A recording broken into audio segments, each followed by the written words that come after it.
Hello, everybody, and welcome to Chainsaw Hash Podcast, where we're cutting government bureaucracy and trees, I guess. Jeff, how are you doing? I'm fine, except for the fact that the government has cut out some trees in my town. Oh, that's a combination of both. I don't know. I don't know how you know that. In order to Are say you that in are you introduction. doxing your location right now? Yeah, I'm in a place where the government has cut out some trees. Jeff lives in a place where there are cars and trees. I think we can narrow it down eventually. Those GeoGuessr people are pretty good. Yeah, they're gonna nail Jeff. We got a third person in the call, which doesn't happen that often, but it happened. It's Constance neighbor that just showed up at his home. No, that's Jeremy Rubin, welcome to our little podcast thingy with me and Jeff. And we the most important question I can ask is, what do you think of the Warcraft 3 aesthetics? No, not these again. We should ask about StarCraft. That's StarCraft. right. Our fans will be very sad. But I mean, maybe you should ask if he thinks. What's the name of the new StarCraft-like game? You mean Stormgate? Stormgate, yeah. Have you seen Stormgate, Jeremy? No. Okay, what race did you play in StarCraft? I think that I haven't played StarCraft for like 20 years, so I don't know. I don't really. I remember there's like the protists. There's the people, and then there's the Zerglings. Oh, that's basically the game. You got it. Yeah. That's a good answer, I think. Yeah. The people. It's the people versus the what did you say? What'd you call them? It's fine. So yeah. Protists. Yeah. Yeah. I don't know. That's a Like good there's answer. like the magicians, the monsters, and the people. Yeah. Well, that's fair, Yes, I that's guess. it. So And But then what- you have to like catch them all, right? Something like that. yes, you travel the world as a 10-year-old boy, and then you catch them.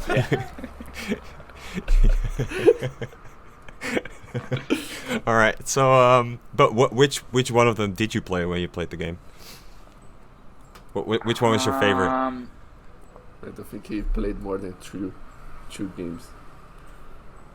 I think I liked being the Zerglings. Ah, that's interesting. So we got all three now. That fits your personality of a person who wants to destroy things. If it's my personality, what does that mean? Like, Yeah, you're not you're an unreasonable animal that just wants to destroy stuff. and, Yeah, you have killer instinct. like I'm a menace and a pest Yes. and uncivilized. Yes, you need to. I smell bad. I have pustules, and I'm no good. Yes. Yeah, I guess that And sums I'm it not up. a magician, and I'm subhuman. I'm part of the people gang. Yeah. Thanks, guys. I feel. Yeah, I hope you feel welcome in our conversation. I just love that you guys are really inclusive, and Well, would even have a only to a Zergling point. on the show. I mean, only to a point. I mean, if you would have said I've never played StarCraft, we would have been forced to be ended there, obviously. So. But you're in the clear. I mean, the game is 25 years old, so I can't blame you.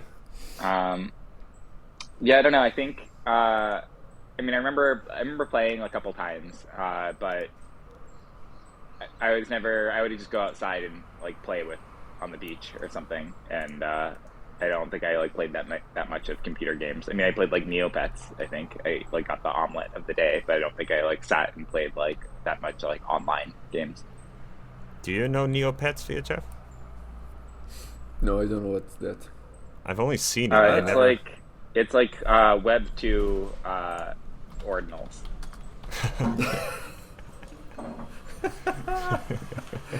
That name is not completely strange to me. Jesus Christ, this is so. Was it also Gotta Catch 'Em All? Sort of. Yeah, you had like these little like monsters, and there were a bunch of different kinds, and you have to feed them, kind of like Tamagotchis, or they like get sad and die. I see. And then there's like all these games that you can play with them, and like I think you could fight them, and then you like earn like these like Neo money, and you can like buy things. I see. Have you, it's actually like pretty like capitalistic. have you ever had a Tamagotchi? I think so. I think I had a Tamagotchi. I remember having a Pocket Pikachu. Like, was it all yellow and in the shape of a Pikachu? The Pocket Pikachu, it was like a little Game Boy that you have to like shake in order to like keep the Pikachu happy. And you're supposed to I think you're supposed to like actually use it like a pedometer instead of shaking it, but I think that everybody was just like shaking it instead of like moving around. And yeah, but I think I played some Dota at one point because I went to this like nerd camp and that's what other people were doing was playing Dota. So I played like a little bit of that, but I think I just like kind of ran around in circles and I don't think I actually ever really like competed. I don't think I was very good at that part. Have you ever had a Tamagotchi, VHF? I think I did not, but I don't know. I think I remember playing with a Tamagotchi, but I think it wasn't mine. I bet you had like just like one of those like those like tubes that are filled with water. Those tubes that were filled with what? No. Yeah, they're like it's like a soft plastic tube that's just filled with water. And what's the Then point what? of them? You drink them. just- It's called a glass of water. A hose. Use it's your like- hose with water. It's like a slinky kind of thing. I don't know, like a tube filled with water. No, but a slinky is a particular thing. A slinky is the thing you can throw off the stairs and then it keeps going. It's a so if you search Google tube filled with water toy, it's a million of them. It's water wiggler sensory toy. You're very descriptive. One super long, huge jumbo water trick snake filled with sparkle streamers. No, I don't find anything like that in my search. And you even pay for them. Oh, is those little Saxo things, the little ones? Is it like squeeze I don't toys? know. Sort of. It's just sort of like it's kind of like a torus, like that's like the shape of it, and then because it's this like soft plastic, it like rolls over itself when you try and hold it, so it like slips out of your hand constantly, and you can't really hold on to it. For autistic kids to calm themselves. This is like the yeah, exactly. This is like a fidget spinner, only 19th version. I see. Honestly, kind of like higher tech than the fidget spinner. I guess so. Yeah. I mean, yeah. The materials Like used a fidget are spinner, newer like than a caveman could have made that. This is using like well, I mean, it's you need amazing that bearings these and things- shit. I mean, especially the ones that are really smooth. You need like good bearings. So, but yeah, this is plastics and whatever oil stuff. There, it's used. Interesting. Do you have a toy that you were fond of as a kid, Jeff? No, I don't want to talk about that.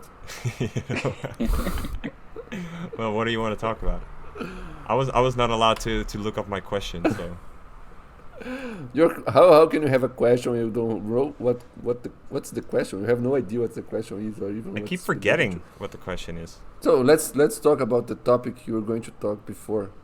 Oh, No, I mean, I wanted to talk about the toys, but I've noticed that my vocabulary is not good enough. I only know English enough to talk about Bitcoin, apparently. When you start talking about these tubes filled with water, I don't know how to express myself anymore. all right. So due to a lack or due to insufficient eloquence on VHF's side, we're gonna talk about RGB. Is that the thing? You want to talk about RGB? I don't know. I can feel that Jeremy doesn't want to talk about RGB. You can feel that in Jeremy. So that's what's going on. You can feel that your own suggestion that you're now getting confronted with. You can feel that Jeremy doesn't want. Oh, it was just a suggestion. Doesn't mean I wanted to.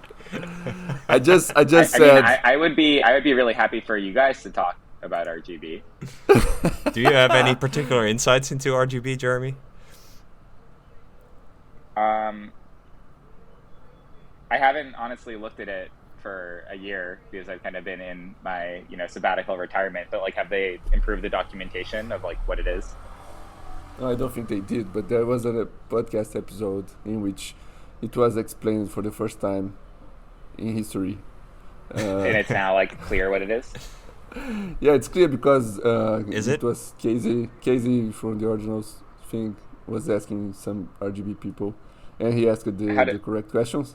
So I've finally realized that like one thing that RGB does is you send a thing, like you make a commitment to something that doesn't exist, but you make it up, and then you attach that to an UTXO that exists, and then whenever you're gonna spend that UTXO, you can create something derived from that hidden state. And you have to attach, like if you create a state that is a token owned by someone, a certain number of tokens, and then you can, when you spend that UTXO, you say that now these tokens are owned somewhere else, and that somewhere else can be any other UTXO that exists in Bitcoin. But it cannot be the UTXOs you're just creating with your transaction, because they don't exist before you create the transaction. Gotcha. So you turn UTXOs into accounts? Yes, basically. Yeah. Yes. But then that seems kind of like shitty, because like if you spend from one, there's another transaction in flight that's sending to you, then you would like lose. Oh, they talked about that. Exactly. Yeah, they talked about that. Yeah, it's kind of shitty. Then that was the my idea point. that like you create your UTXO as your account, and then like you like don't use it, you just have it sitting there for a long time? You have to use it only once. You can only use it once. So it's kind of shitty. And then you create a new UTXO, and then the UTXO doesn't have anything. And if someone is going to receive that token from you, they already have to have a UTXO. So it's shitty in many ways. I thought the UTXOs that you created were the ones that would inherit the state. But you can't stack them, right? You can stack endless things, as long as you keep a count of them onto one particular UTXO, and then you just roll over the state update the state for all of them, or not, or keep them the same, whatever, on the new UTXO. So it scales in that direction. That's nice. So to give then, I think, some introduction, so maybe our listeners also sort of follow. I think one way to understand what's going on here is that the whole point of it is that you want to create, let's say, a document or a declaration or a thing, right, that can exist on its own. And that's a nice idea, but you need context for in order to interpret data. So what we do here is, in order to make sure that the thing is at least as standalone as possible, let's say, and the point of doing that is that you can interpret it yourself, right? You don't depend or rely on anybody else to interpret this document or declaration or thing you have in front of you. Is to include some history to the thing, and some signatures and stuff, and tie all the state changes that happen within the thing or the declaration, or the whatever is going on. You tie those to Bitcoin, and that's how you ensure that they're at least unique, and the steps that happen actually occurred, etc. So I guess that's where your double spend protection comes from, in terms of state changes occurring within whatever it is you're doing. And so I guess I don't hope that helps, or it doesn't. I'm honestly more confused than... Yeah, I was starting to get more confused. I thought I had like a clear path, and then halfway I was like, fuck, I dug myself into a hole. I'm not sure I can get out of here. I don't think Well, that's necessarily your fault. yeah. Well, no, like So I think it will help for some people, and so will the confuse whole others. because they have these buzzwords, right? Client side validation or verification, whatever. Um, uh, that's one of those buzzwords, and the interesting thing is like, yeah, it's also how Bitcoin works, so it shouldn't be really hard to understand. So yeah, I'm not sure if the if it's all that helpful, if that's an helpful angle to understand what's going on I there. think it's But- unhelpful, but let's assume everybody knows what RGB is, and then proceed with some commentary about it, or not commentary. Let's move to the next topic. Well, if they want to understand, they can listen to the Hell Money podcast episode on it, and then suffer the frustrations of the explanations by the woman on the on the podcast. It's like they're explaining But stuff. she's It's not like, trying to explain anything, right? She's just making commentaries about the astrological signs of people. yeah, and I want to change back to something else. Like, no, they're okay. Anyway, it's fine. Well, what else can we talk about? I listened to. You didn't prepare for anything. I sort of prepared. Well, did you prepare other than the RGB thing? No. Okay, that's fair. I listened to the Connect the World episode about Curaçao? not about Curaçao. There was an episode about Curaçao. I thought it was with you. Really? It isn't with you? Maybe. There's an episode about Curaçao. No, it wasn't with And me. then I said, "Oh, finally, Constant went to this podcast." No, I went. Office. I already went to it. Really? Yeah, I was in one of the first ones. Oh, the first ones I didn't listen.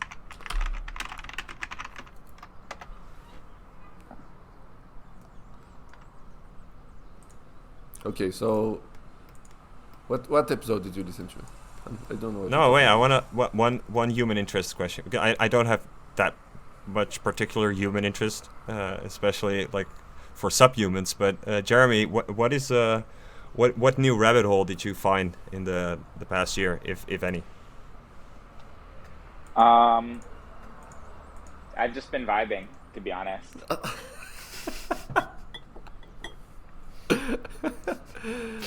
No groundbreaking stuff. You're not I've pushing been any learning a bit boundaries. more like math. I have started doing a little bit of research on like thinking about like AI stuff. Just wanting to. I mean, I feel like sometimes people say like, "Oh, I'm doing AI stuff," and they mean like I'm like stitching together some APIs, but like I wanted to like learn how it's working, or not working. So I did a little bit of that. I don't know. I mean, I'm not retired, so it's not like hit the bull market and I'm out of life. But I haven't really felt like there's anything for me to do in particular in the Bitcoin community. Like I feel like I said my piece, and it's like there's not really much more for me to participate. I see. Like what would you like if you were me in this moment? Like, do you think that like anybody needs to hear anything else from me?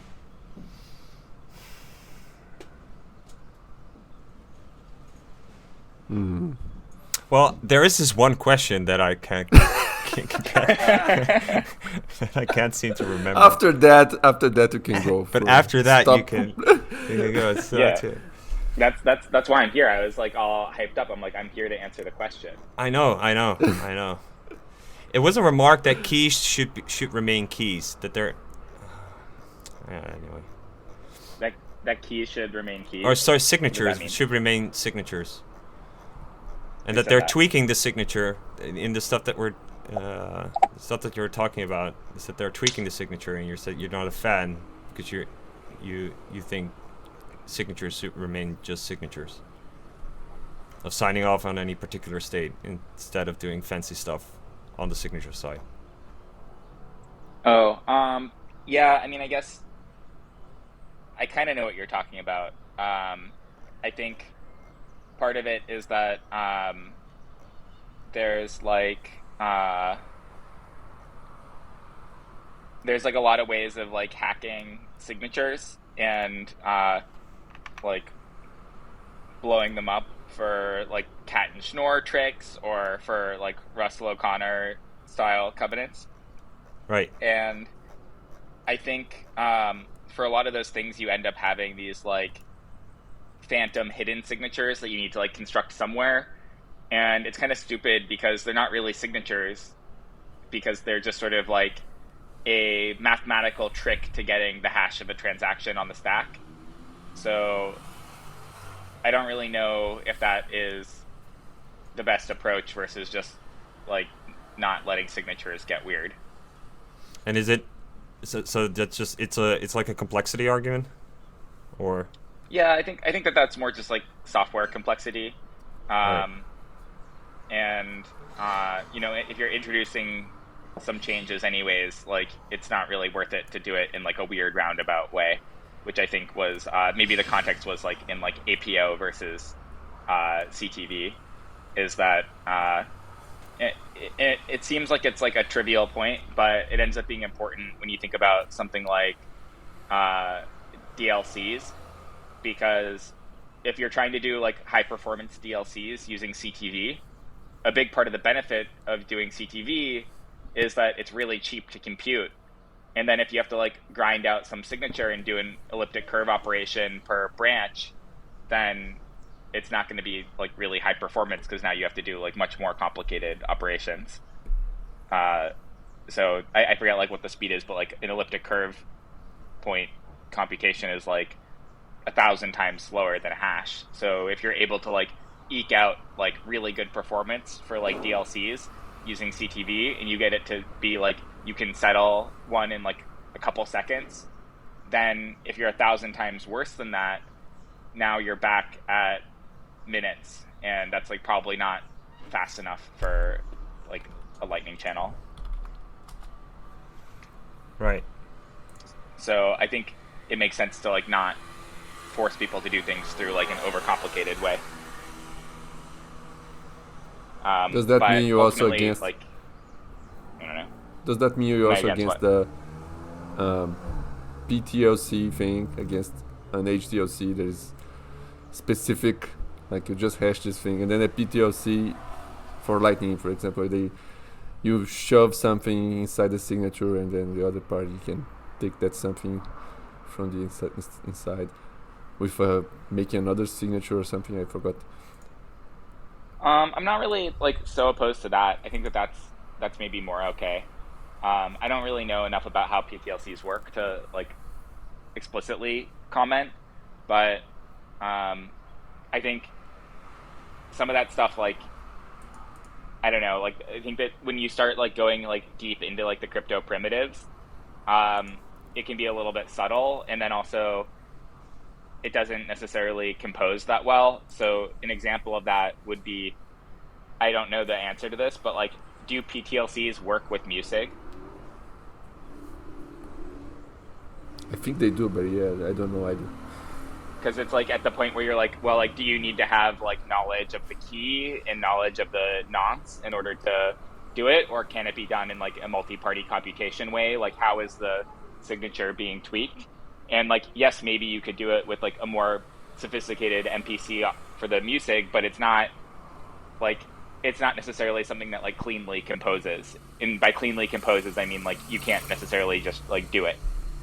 But I'm speaking a little bit out of pocket because I don't actually know the answer to that. But I think that that's sort of the issue when you don't treat signatures as kind of like a blind box. I see. And the point of like having primitives that do exactly what you want them to do is that you can a little bit more concretely treat them as a blind box. Yeah. I see. I think the APO, using APO as a pseudo CTV thing, I think no one really was advocating for that, right? It was maybe some fringe comments. I know I made one somehow. Yeah, I don't know. I mean, I think people are advocating it, but people also don't really know about it. So I think it's an issue with Bitcoin is that because things move so slowly, you don't really accumulate like tribal shared knowledge. People forget like everything that's been discussed because like all these conversations happened like 3 years ago, and now like if you show up and you're like, oh, let me do it, like there's not like any resource where you go and like learn all the things that have been discussed for the last 4 years. You kind of just get a little bit like lost, and then you have to like reinvent or refigure things out from scratch right now.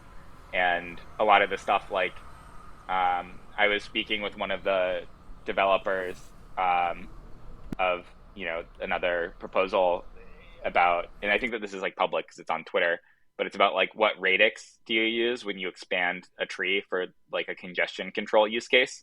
And they thought that like it was either you want to be like everyone or you want to be two, because like that kind of makes sense that that would be optimal for individuals to like withdraw in two. But I published like work on demonstrating why you want to expand at radix like 4 or 5 years ago, but then that knowledge doesn't really transfer or accumulate because it's like, there's not there's not the transfer of material, and there's not enough people in the community on any one of these topics that like people don't really understand. And it happens with like the mempool as well, where like the number of people who actually understand how the mempool works is like pretty like thin, and there's a lot of knowledge on like issues of types of things you can do with the mempool that just like doesn't get carried from generation to generation. In generation, I'm talking about like generation of developers, which is like every couple of years. Right. Have you ever been to BitDevs? To what? BitDevs? Yeah. Yeah, I have. These things that do not get talked about in podcasts. These mempool things you're talking about, I have no idea what they are. Or this radix thing for expanding stuff. I never even heard of that. That discussion. But that makes sense because you're not going to make it. I'm not. Well, there's like a Bitcoin search engine somewhere, I think. That's cool. Like blockstream.info. No, not a. I don't. I mean, it's a search engine for just stuff about Bitcoin, written about Bitcoin. I don't mean a block explorer. And yeah, well, a lot of this, where is this stuff? I mean, there's like presentations. There is, I mean, if you go to BitDevs, there are these types of discussions. I guess they're a mailing list. I mean, I tried to like for CTV, I really tried to like index all the information that I have. But I think something that makes me feel really discouraged is that, like, when you try and publish information, if there's any, like, inaccuracy or the information isn't, like, quite good enough, people get, like, really mad at you about that. And then it's just, I don't really feel like doing it if that's going to be the vibe. Like, it's not a good vibe. Yeah, I see. I like the site. What's the URL? Is it UTXOs or something? Yeah, so like on right. On UTXOs.org, there's like if you click more resources, like I have a big listing of like all the different relevant links that I could come up with. But like I'm obviously missing stuff. But then like here, an example of something that like people get really like mad about is like there's another page on the website which is like use cases, and one of them is the drive chains one, for example. And like I didn't even write this one. It's like somebody made a pull request and they put it in, and I didn't really like closely audit if it's possible or not. I just kind of said, okay, like seems reasonable. I'll put it through, and then it doesn't work. And then like years later, someone will be like, well, on the website, like, look, this is what he's pushing as the BIP. And look at how crap all these things are. None of these explanations are any good. This is like all he's ever done. All he's ever said is these 6 things are all you can do with CTV, and that's what he thinks should go. And I'm like no, like I also wrote a whole 50,000 word blog series like covering all these things in much more detail. Like, have you looked at that? It's like, well, you didn't link from that page. It's like, okay, but like now I'm talking about like hundreds of thousands of words of like content that I'm trying to manage, and it's just like, it's not really winning. I honestly want to just take the website down and like tell people just go like, if you want the info, go find it your fucking self. I get like self-pity flashbacks from the talk with Paul Stork. It's like the pain of these guys. They're working, trying to propose something for Bitcoin, just absolutely getting wrecked. Yeah. I don't know. And then, I don't know, Jeremy. Similar It's traps of like, did you read the blog post or something? It's like, no one reads the blog post, but like, that's okay. Like, I'm not mad about it. It's just like I don't like when people are like, sort of like they get really mad at you. So I just want to like do my thing, I get it. So I at least what do you at think least about- laid a significant egg for everybody to ponder, right? And maybe it will hatch someday. What are you gonna ask, Fija? I was going to ask about the Enigma network. If you have seen that proposal from a guy, and I think it's a crazy proposal. I think the guy takes your ideas and then he just assumes they expand to completely different use cases, and he doesn't explain why. He just cites your website, saying, for example, Anyway, let me just ask: do you know that? Have you seen that? Yeah, so I think how I could explain the Enigma network is that basically it's not describing something technical, it's describing like an emergent behavior, if that makes sense. So Well, but yeah, he's not describing anything technical, but he's talking about very specific things that will happen. Like you can roll on UTXO without ever touching the chain and make channels, Yeah. close channels. That sounds completely impossible to me. And then when I asked the guy, he said something like he quoted one of your things in this page. There's something about lighting channels that you pre-open or something like that, and the guy cites that. And then I said, okay, you can pre-open, but you can't close them and then open again and close again without ever touching the chain. And the guy says, oh, you don't understand anything, shut up. So what is it? I mean, I think that part of the struggle is like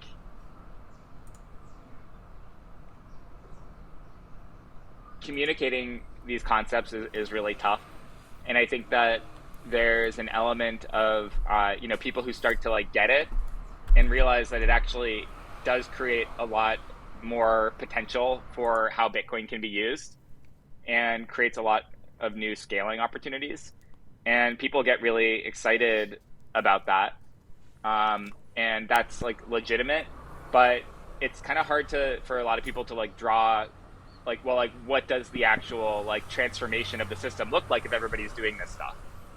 And I think a similar example to this is the taproot assumption that people are going to be using like the like key spend path. Is that like it actually turns out people like don't really use the key spend path all the time. People do use like revealing because of inscriptions. They use it a lot of the time. They reveal a thing, and then if APO happens, they're also going to be revealing a lot.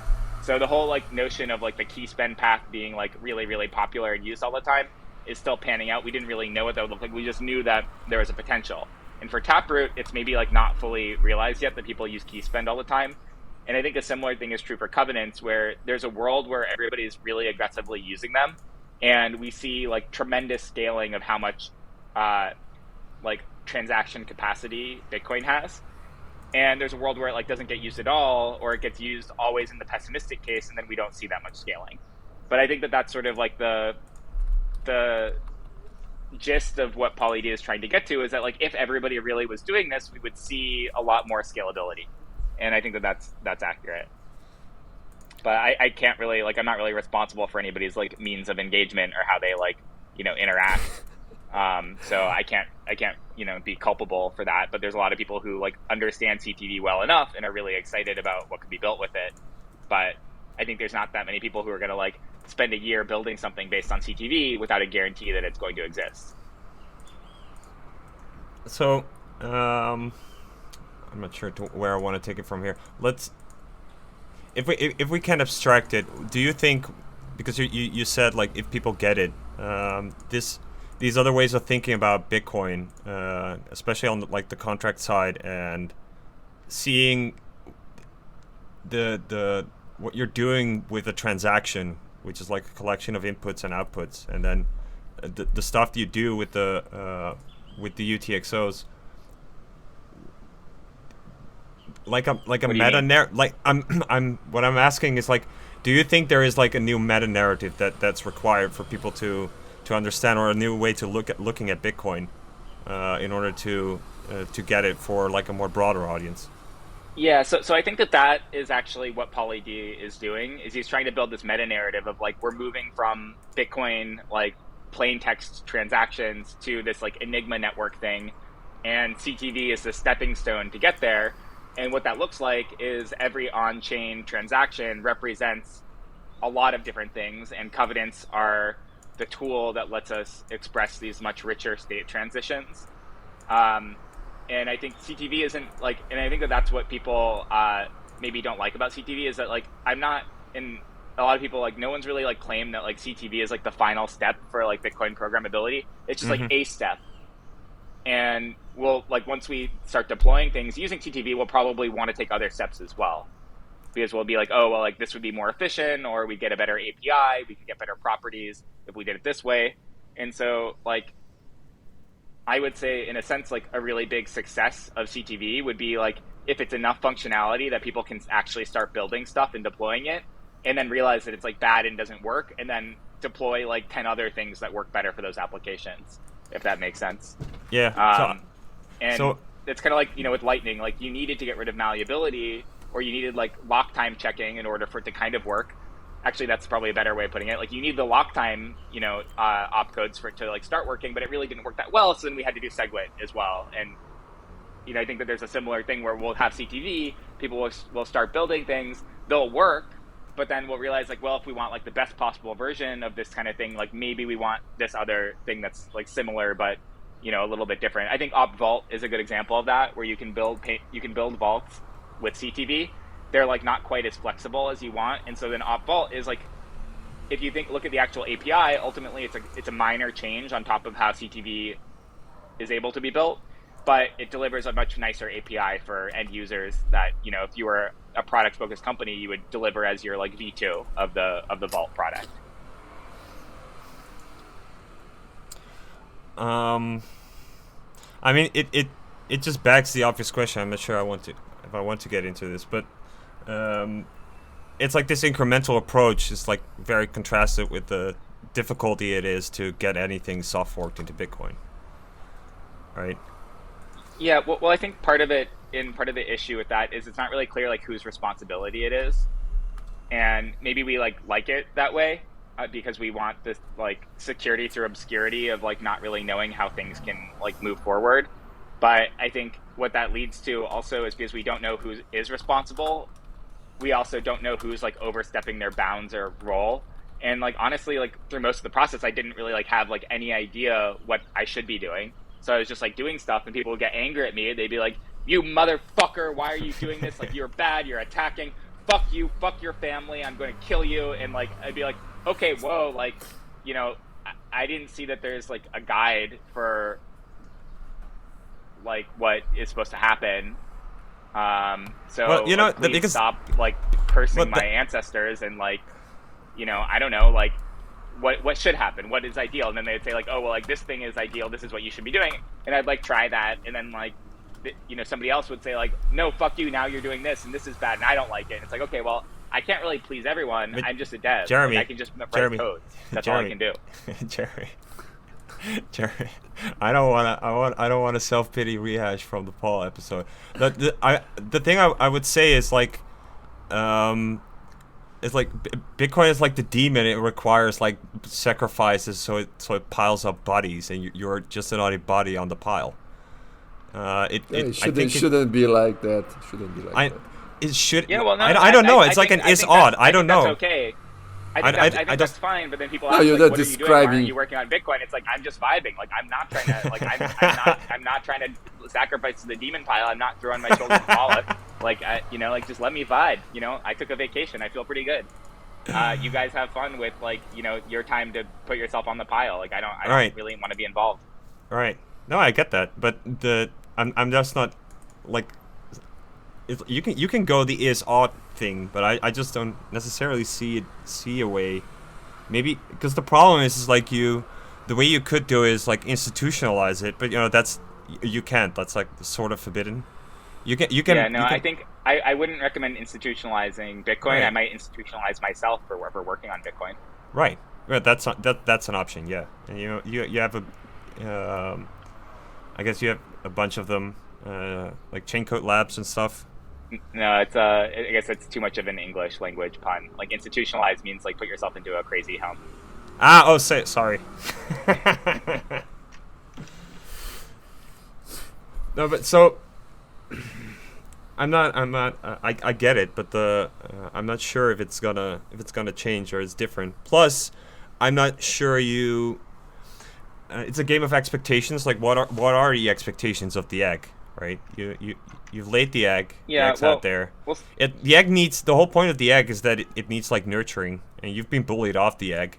Um, but the egg's yeah. still I out think I there. think that's a good way of putting it. Like with this, like egg is like eggs need to be like incubated. They need to be kept warm, Yeah. and I think that is kind of like it's not really for me like so much about like pity, like woe is me. Like I don't really care.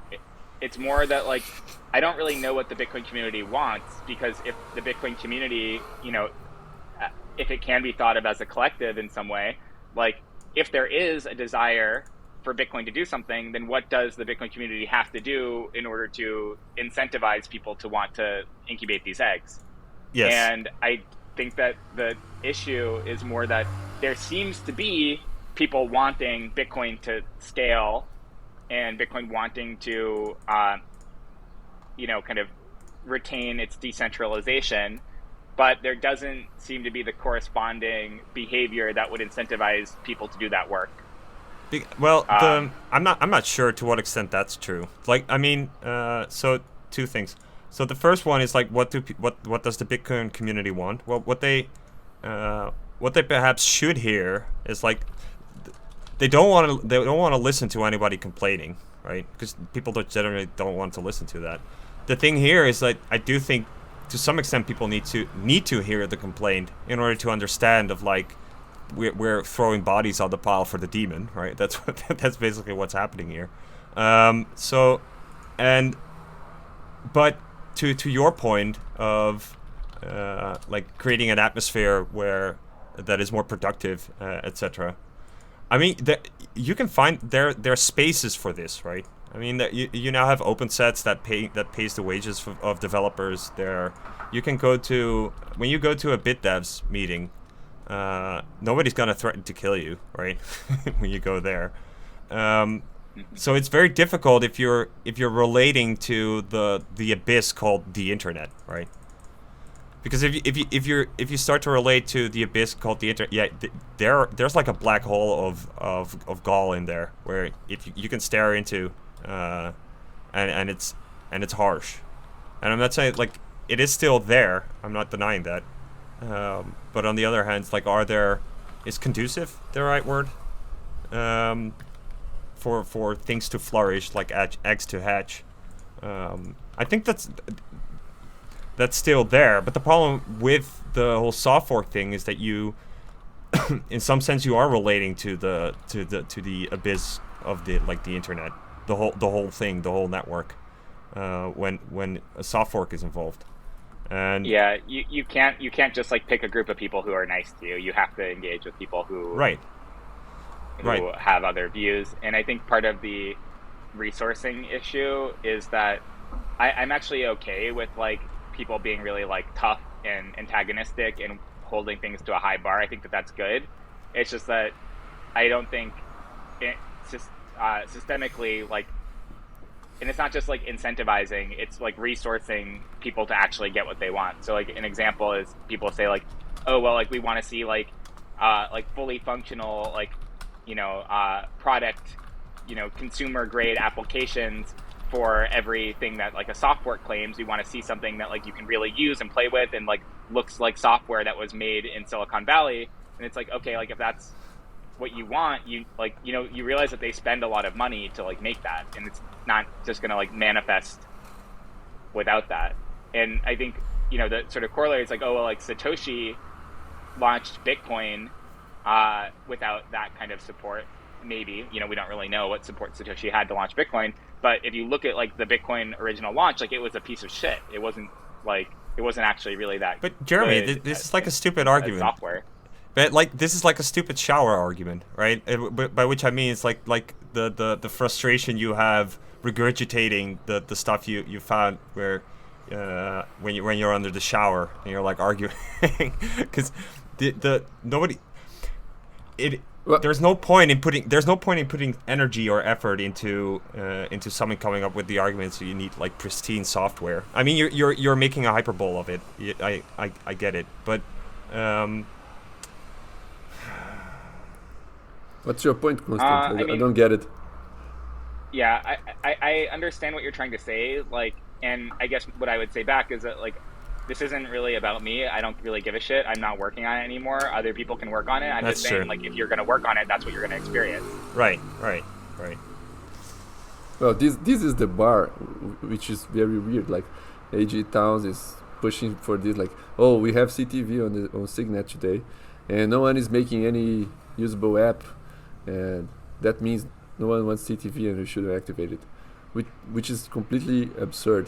Because this was never the criteria for activating any soft fork, and no one is going to spend a ton of time making an app. Like you could have had this for Segwit or Taproot because everybody knew these soft forks would be activated because they came from the people that control Bitcoin. But if you have very small expectation that it will happen for CTV, then you want to it, and then it becomes a self-fulfilled prophecy, or like a self-fulfilled something that when people already expect the thing to be activated, they will go there and work on it, and then it will be activated, and then the other people will say, oh, see, because you worked on this, it got activated. But even then, this was not the case for Taproot, and even AG Taos admitted that it wasn't, and that he said, oh, if I could go back in time, I would not support Taproot activation without having a lot of stuff built already for it. And still today, no one has built anything for Taproot. The first thing that someone is trying to build is BitVM, and even Musig wasn't ready when Taproot got activated. I think they had a Musig V1 that was broken or something. Are there any known Musig transactions on mainnet? I think someone did some as test. But LND, I think LND has shipped Musig support, but it's not the default or anything. Yeah, so. I mean, it's one of those things where you can't really measure it, but I guess if LND has it, like, will like two channel peers who are both running LND like run over Musig now? I think they're working on that, but I think that part is like making a channel with Musig. It's not. It would be a LND specific thing, and it's not released. I think, but you can do on-chain transactions with Musig. I don't know exactly how. Yeah, I mean, I don't know. I think I think that like it's weird because I'm very sympathetic to AJ's point of view. And I think that this is sort of relating back to what I'm saying is just like we just don't have the type of ecosystem that produces artifacts like that in anticipation of experimental features. And so like even like years after Taproot is actually available, we still don't have that much stuff using it ready to go. So I think it's just like I think people are basically just kind of like in mourning over like the Bitcoin community's like inability to like really like ship stuff. A question in regards to expectation management. What are reasonable expectations here, and where based off what do you measure it like in terms of time frames? What can you expect? Because you're kind of judging let's say the progress bar. But based on what are you judging, and what should it be? Do you think? Because I really wonder. Because personally, I don't know. I don't know what's fast, what's slow. It seems very complex. Seems like a very complex endeavor in terms of like constructing this Bitcoin pyramid, right? What I if don't know. there nothing interesting to build on Bitcoin? Okay, but I don't necessarily believe that. But I think what is required or necessary is like a mental model for Bitcoin. So I think the problem is that Bitcoin is a commons, and we want Bitcoin to remain a commons. And things that get investment are things that have like some sort of expected ROI for the people who are funding it. And that is like counter to Bitcoin being some kind of like commons. And when you launch open source software, most of the time, if it's profitable, you're nerfing it somehow. And so I think that leads to a dynamic where they're just like, for a lot of these like progress oriented or like interesting things, the interesting thing is to like scale Bitcoin so billions of people could use it as a reserve currency outside of the like fiat money system. But if the way that gets built is a way that's like deeply profitable for third-party actors, it's not necessarily much better if everybody's losing money all the time to like third-party middlemen than like the traditional finance system. So I think that's sort of like where there's like this issue manifests, is that you can do a lot of progress on things that are like bad for Bitcoin because they're things that extract rents, but for things that are like purely like commons goods, it's like pretty hard to like fund that development. So I think that ends up being, you know, like an issue. Like a vault is like, vaults should be just something that's like de facto Bitcoin core, gives you options on how to like vault your money and unvault it so you can be your own bank. And there should be no third party middlemen you have to interact with, but that's not profitable compared to like, you know, a custodian that has, you know, fancy features that you pay for every month. And so I think that those are things that get funded versus like, hey, let's throw a lot of money to just like making something good and free for everyone. And those things require, you know, individuals or groups of people who make like very big sacrifices to get there. The issue is that with the level of software quality that's expected for, you know, supporting billions of dollars of, you know, transaction load, it's pretty difficult for like solo underfunded devs to produce that. Even like solo well-funded devs, you really need like a, you know, a larger team to do the like testing and QA required. And so far in Bitcoin, the only thing that's like that is really like Bitcoin Core. But things like Lightning, for example, like have like pretty well-funded like venture things, and Lightning is pretty centralizing in that like it's a, you know, competitive, you know, capital market. And you end up with these like LSPs as being kind of the only way that it actually works in practice. Right. Shit, I forgot what I wanted to. I gotta go in a few minutes. So do you have any last remarks or anything? Oh yes, I remember. Well, one question is like, so do you think it's for the most part a money problem? Are there like all these devs chomping at the bit to start doing something, but there's just not enough money for them to do it? Or is it definitely a money problem because what you said, you need, when you need to make or want to deliver like a serious product, you need like a certain scale in order to get to that level, and for that you at least need money. Yeah, I think that there's an element of it which is a money problem. I think it's also like a community scaling issue. So as an example, like in my experience, which I don't want to be a pity party, but I'll just give this as an example. Actually, I can give another example. So like the Arc team is like doing like interesting stuff. Like Arc seems kind of cool. Would you guys agree with that? Cool, Sure, but useless. Yeah. And now like one of the main devs of Arc is like spending all his time working on a new Covenant primitive because it, like, you know, they feel, and, you know, we're still kind of talking about this, if this is actually true, that like CTV doesn't like perfectly, you know, like help Arc. and they can kind of like, maybe get something better. And also CTV failed to get consensus before, so like maybe they need to try something that's like different than what CTV is for a number of reasons. Now, instead of them being able to say, hey, we're working on Arc, we're really focused on this scaling use case, we're going to build the software, they're building a feature into Bitcoin Core and getting all their time sucked into that. And then once they build that feature, they say, okay, now can we get it activated? The community will turn around and say, well, hey, like, where's that Arc wallet that we can use? And they'll say, like, well, we just spent the last like 2 years working on the primitive to make it so that we could build it. Well, I don't see anyone actually using this thing in reality. Why isn't it working on a Signet? And they'll go like, well, we're just like 2 devs working on this. And so I think that's sort of where, like, it's just like there's some sort of deadlock. And part of it would be maybe instead of them working on the new Covenant primitive, they should just say, hey, we threw, $3 million into like an organization, and that organization is going to come back in a year with like a better Covenant primitive. We're just going to focus on our wallet. Like that might be a better way for things to work.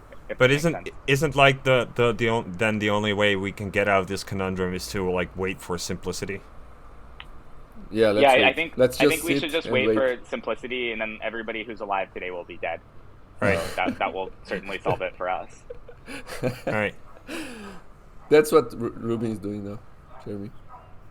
He's waiting. Waiting for simplicity. He's like he's out. I haven't seen him around as much. you, Jeremy Rubin. You're waiting for simplicity. Me? That's what I'm doing. Oh yeah. I thought you meant Rubin Thompson. You're vibing, waiting till.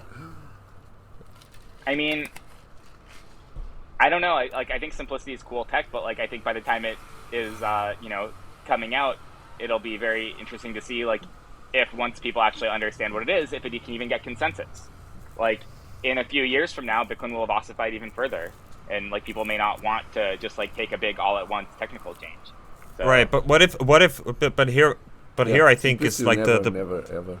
No, but this is the point of the meta narrative, or like just the narrative around Bitcoin is like how you engage it, how you think about it. Is if it's like the long expected thing, then it will, because everybody's waiting for this and anticipating this big bang of Bitcoin being done, quote unquote. It won't be the long expected thing, because no one will take the time to understand it, since it's not anywhere near. So it's a waste of time to try to understand it and expect for it. Okay, well, perhaps we're not going to solve Bitcoin or save Bitcoin in this podcast. Yeah. Jeremy, I want to thank you.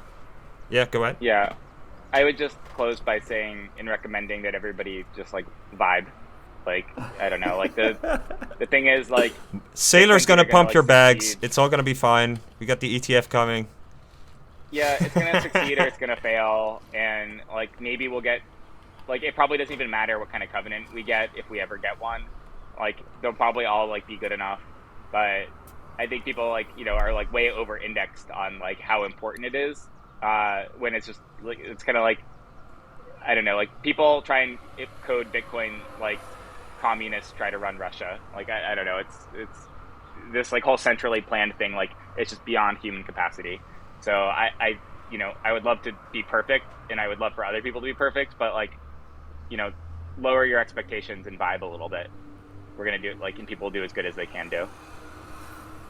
Well, I guess that's the message from the beaten corpse on the pile of the dough to all the young dogs who are chomping at the bit to work on Bitcoin. Go ahead and throw yourself on the pile with enthusiasm, because that's the only way we're gonna get forward. We need fresh bodies on the pile. All right, thank you. And good luck vibing. Later, I'm going to play some tennis. See ya. Bye-bye. What is he going to play? Tennis. Oh, tennis. Okay. Yeah. Well, we should have a podcast about tennis and Bitcoin. maybe that's the next big niche. We mined out the StarCraft Bitcoin niche. Now we need to move on to the next one. It's gonna be tennis, or maybe forestry. Maybe we can do forestry and and Bitcoin. Yeah, because I got in my forest. I got 2 oaks that fell down, and one is now hanging in another tree. So I have to get it out. Amazing. How are you going to do that? So a big thing is gonna pull it out. So it's not you, right? It's a big thing. I thought it was going to be you. You would go No, there, no, these trees climb are on too big for it. No, this is too big. Do you have pictures? Can you I put do the have pictures pictures. on the show notes? Oh, If you are go we gonna? to- No, we're gonna on YouTube. I gotta make a slideshow. Okay. You know, Maybe you can do you shouldn't that. be recommending people to watch stuff on YouTube. It's a centralized platform. That's true. It's going to eat your souls if you use YouTube. Use your podcast app. Oh, but technically we could use like the podcasting 2.0 things and have like No, this pictures is there. No, but there's no. it's just too much effort.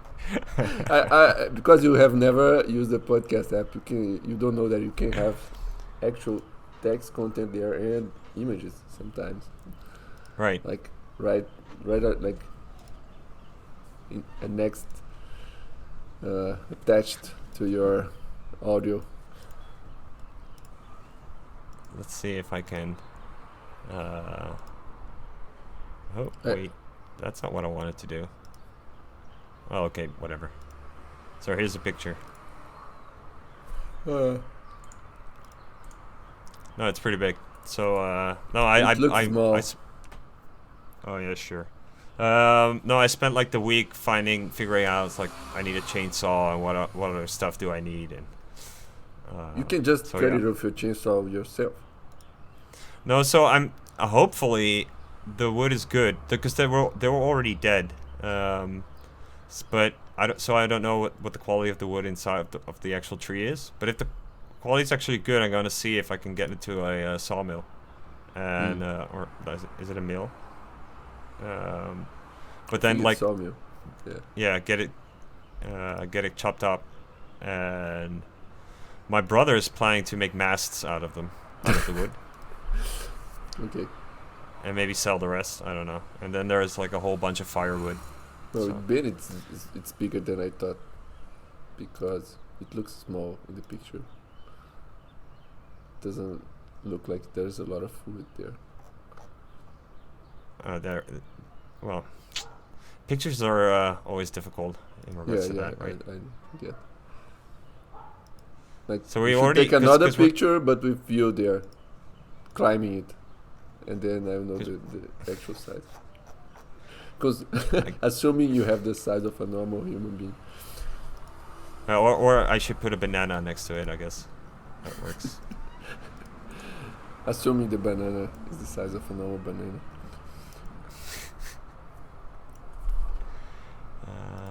So Okay, here let's is a move bunch to of the next pictures. topic. We're still recording, you know. Yes, we're sitting. We're not doing the topic thing. We're not being topical. No. Now you're going to talk about other Bitcoin stuff. Are we? Yes. Or you want to talk Okay. about oaks? Yeah, we can talk about oaks. They're nice trees. I like oaks. Do you have oaks in Brazil? I don't think we do. Maybe some imported oaks, but they're not common.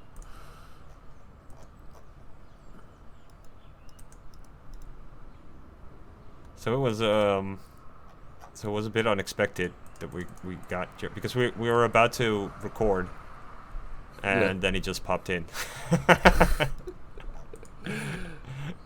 That's why you have to keep people in the Telegram chat. Right, because one day eventually. They will pop in. So maybe Gigi will come in now. Yeah, we should put more people in the chat. Like we put all the high-profile Bitcoiners in the chat, and then if they don't leave immediately and report the group as a spam group to Telegram, maybe someday they will join the podcast. Maybe Gigi will join right now, right? Right. Yeah. We can try. We should record We can this just live. go ahead. If you record this live, I think that would have some audience, and then the audience. Right. would- This is the pre-Christmas live show. Welcome everybody to pre-Christmas hashed live show podcast. Yeah, Jingle bell, after jingle 1 bell, hour jingle bell. recording, you saying welcome people. That's how out of topics we are. No, you have to. If they fell asleep, now they're awake again. They're What- just what thinking did you they'll listen to prepare? another episode.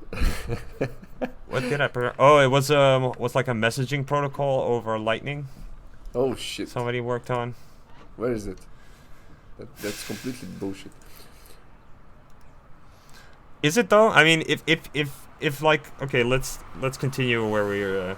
If the whole point is that we're gonna create or increase complexity and require coordination among users and that kind of stuff, right? In order to handle all these complex UTXOs and transactions and state changes going on. Then perhaps having like the communication channel via Lightning, if you are like a full participating node anyway, that you have like, it's like a sure way to reach the exact person that you want to reach. Yeah, if you understand what I'm saying. Right? No. Where you have these. Oh, okay. I don't know. I'm Please not try sure. again. I Please try again. was just trying to steel man the. But what is the proposal? I don't even know. I have How is to. it? Your memory It's is not such- good it- today. Yes, it's so well prepped that I just can't remember now. You should have sent a link. That's what you do. You send a link to the chat. Yes, you're so right, Mr. Fiat. Because I also now remember where I found the presentation where I got the question from. I wanted to ask for Jeremy. Because the way I found it earlier was via utxos.org and the resources page. And then he has a bunch of presentations there. And I think it's like this Scaling Bitcoin Tel Aviv video. And yes, it's actually that one. So So you remember the Um, question now that Jeremy left. yes, And what was yes, the but we question? discussed it. So we that dis- thing well, I about don't- the signatures not being signatures. Yes, Hmm. that was it. I thought it was interesting. So yeah,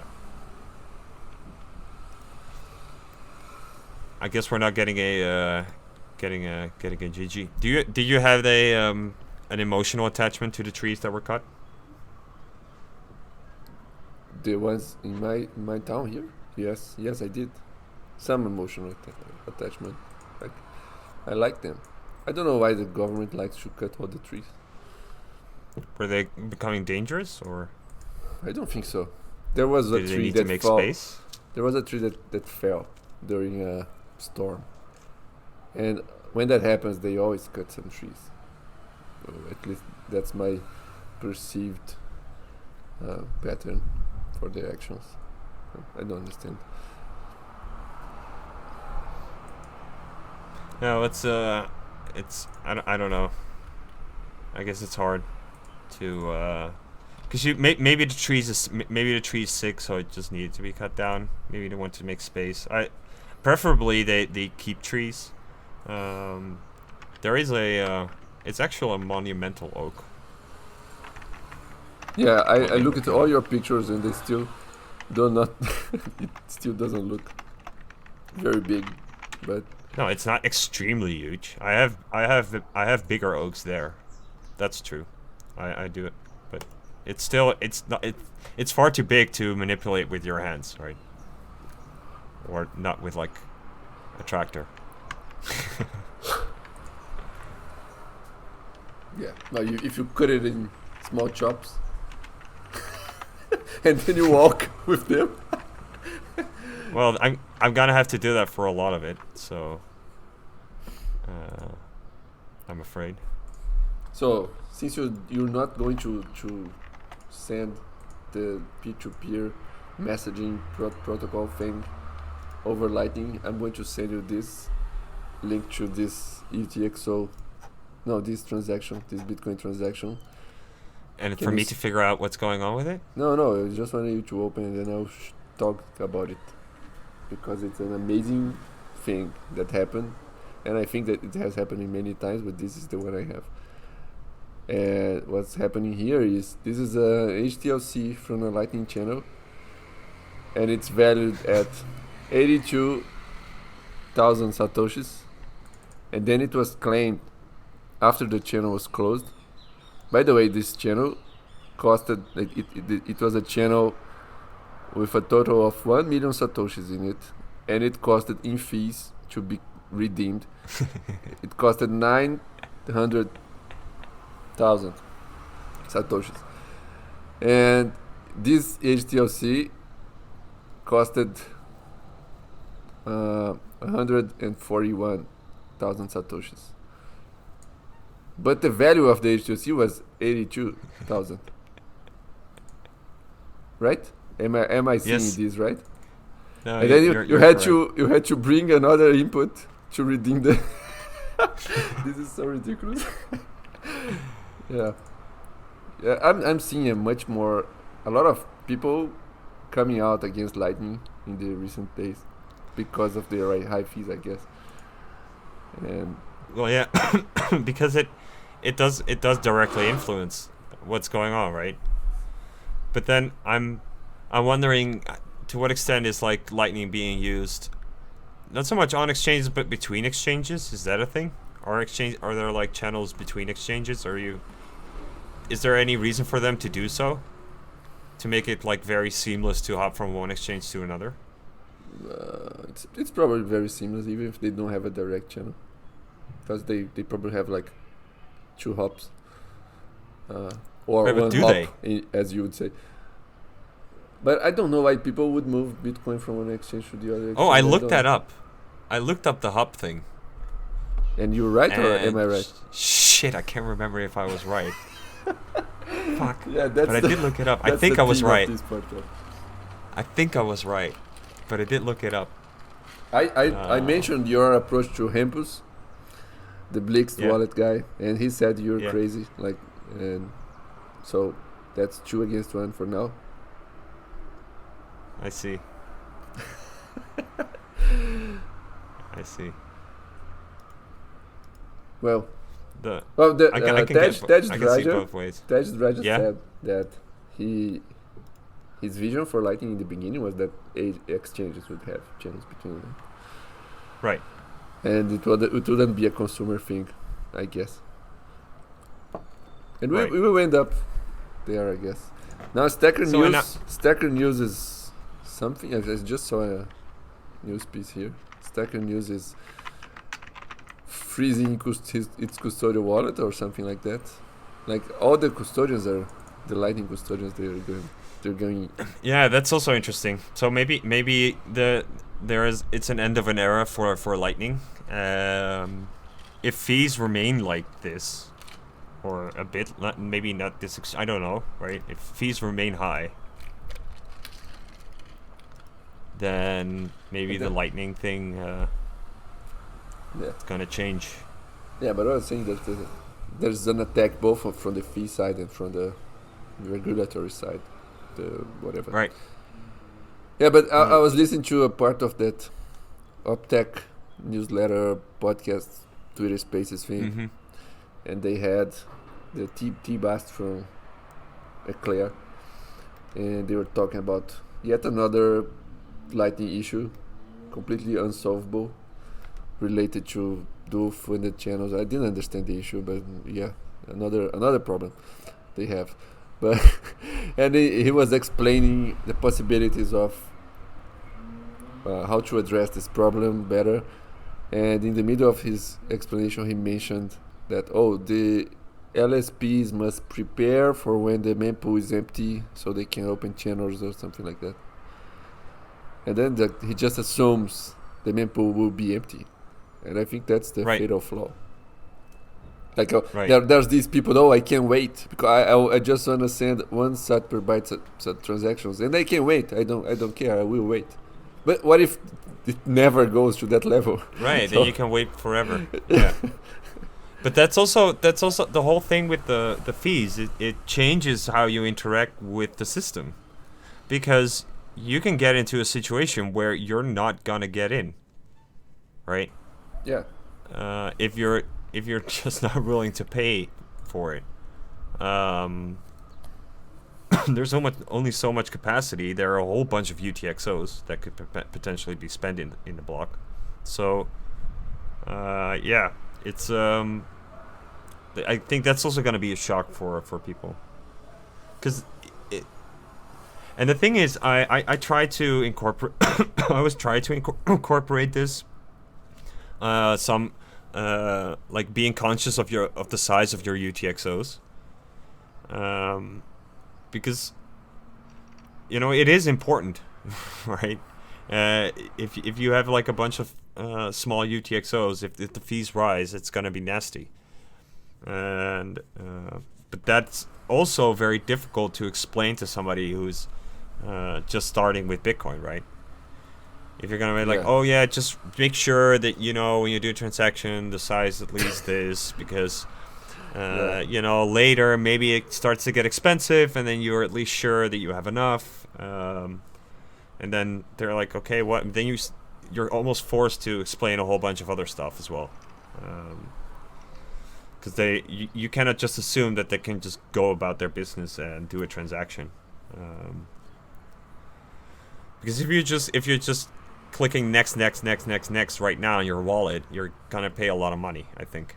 Yeah, fees are high right now. Wallets were made by designers and UX people. Yeah, they don't care. Yeah, I just want a thing that is beautiful. It has small, like just one button or whatever. Can you imagine paying like more than 350, 380 V-bytes per second? Like what does mempool space say? What is a V-byte? What is a V-byte? I don't know what's a V-byte. It's because of the SegWit thing. Yeah, I know, but exactly and how the bytes what is are counted. Exactly.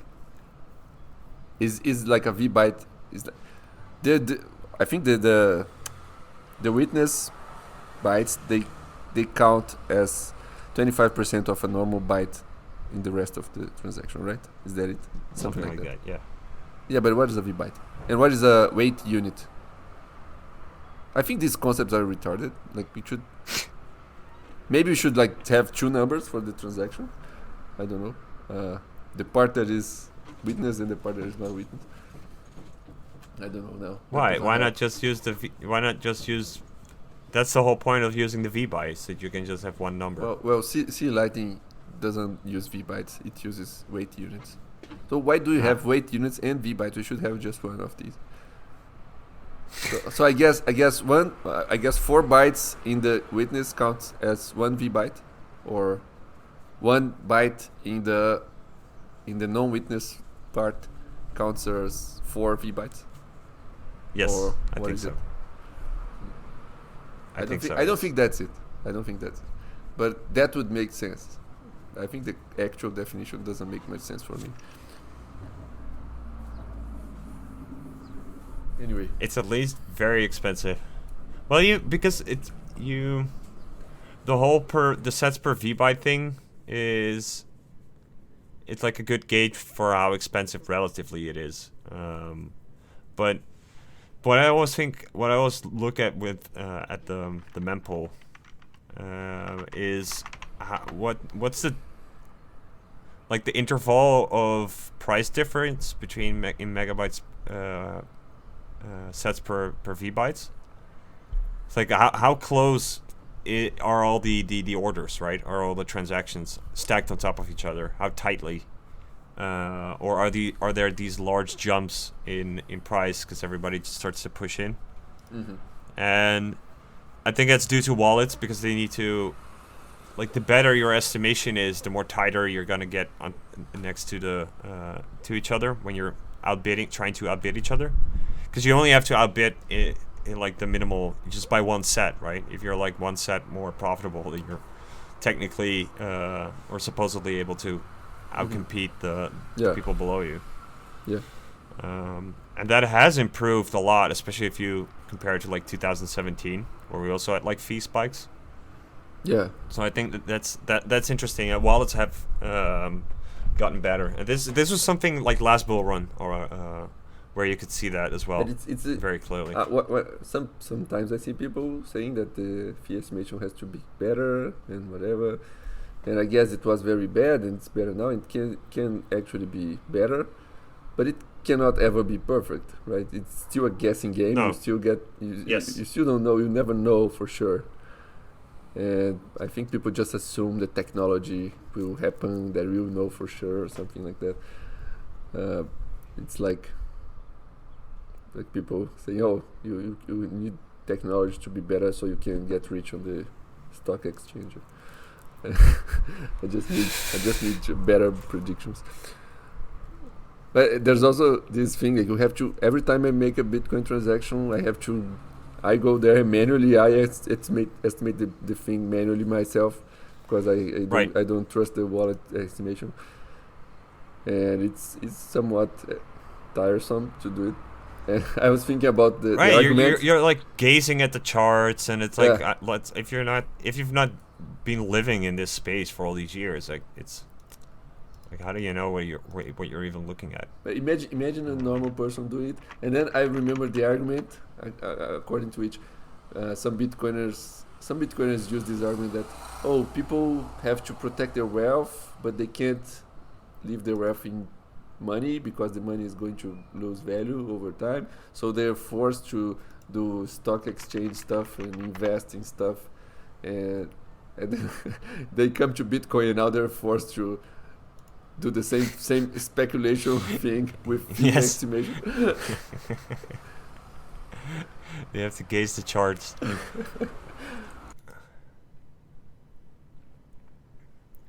Well, it's like looking at the backlog. There's like you.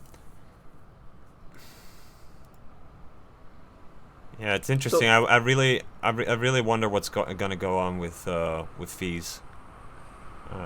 So who is paying for all these fees? It's all BRC20 people. Who are these people? Apparently. I don't understand. Apparently. I saw something where it's like a lot of mints of like these BRC20 tokens. Yeah, that's it.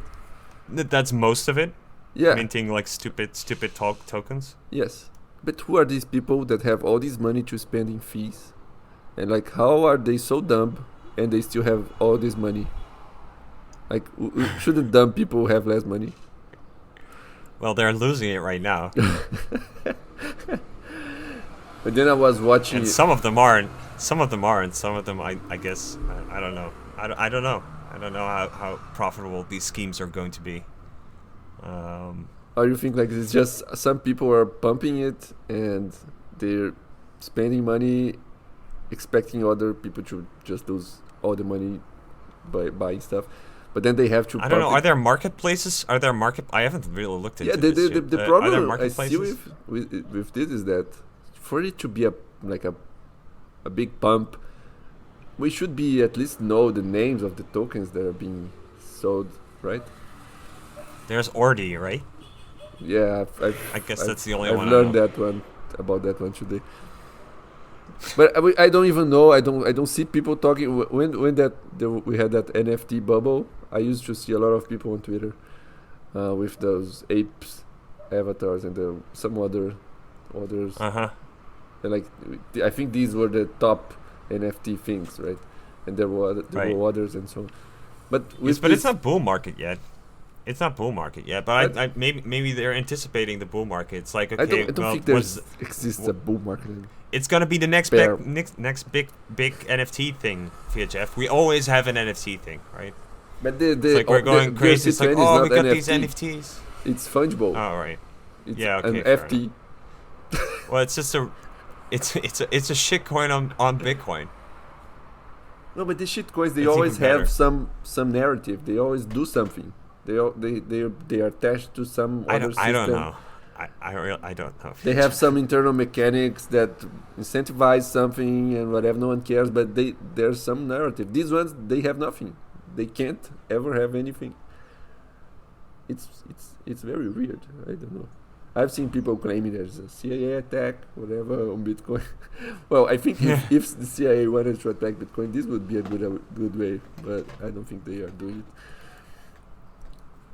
Well, you need a cover, right, in order to, because you could achieve the same thing by just making really expensive transactions, like a lot of them, and filling the blocks, but then it's obvious, and now it's not obvious. Now it's obscured, right?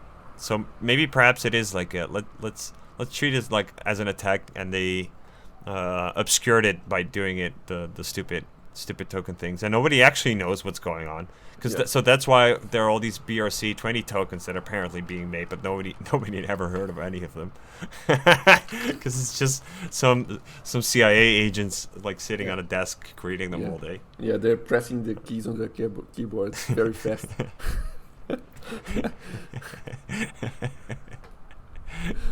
So they're running Ord, the ordinals demo.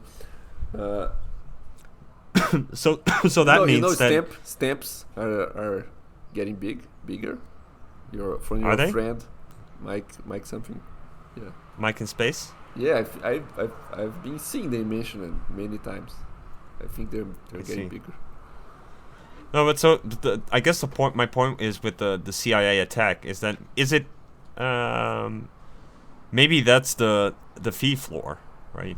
Is that if you're always gonna have to outcompete the stupid attacker. You're always gonna have to outcompete the CIA attacker, because the moment you start to slack, we're not gonna go to 1 set per V-byte anymore, because the CIA is now there, waiting to to fuck it up. So so everybody who wants to see 1 set per V-byte, the CIA says no. Okay. And make sure that your UTXOs are big enough in order to pay up, in order to bribe the miners. It's not free. They're not fees. Okay, they're fees, but they're like bribes. You're bribing miners to get into a transaction. Anything else, Mr. Fiajev? No.